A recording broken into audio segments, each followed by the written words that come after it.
It has only been a week since the Queen announced the passing of her husband, and in Windsor today they had a final few hours to get everything right for the Queen tomorrow.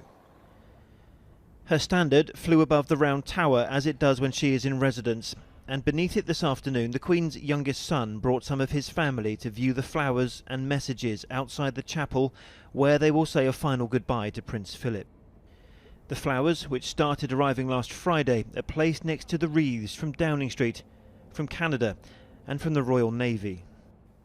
Edward and Sophie and their daughter Lady Louise paused to read as many of the messages as they could. Inside the chapel tomorrow, the Archbishop of Canterbury will pronounce the blessing.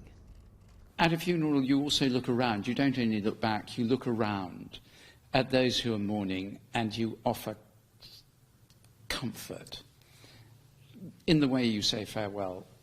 And then but as Christians, we look forward. There will be just 30 mourners inside St George's Chapel, which can take 800. Guests who would have been there had it not been for the pandemic include Philip's relatives from the Greek royal family. He was born a Prince of Greece and Denmark. You are a Prince of Greece and Denmark. A wonderful man.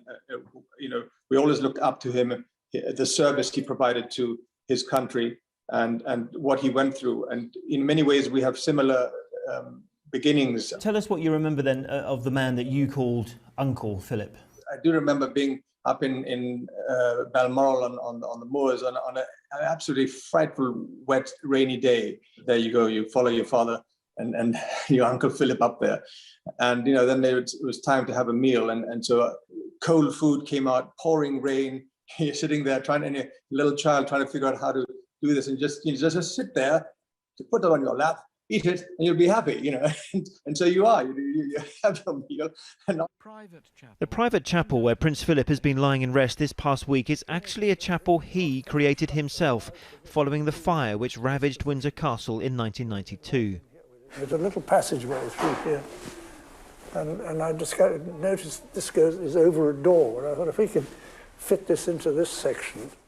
Many years later, he gave ITV cameras a rare glimpse of the room. The chapel is next to the Queen's private apartments, but tomorrow he will be moved from here for the last time.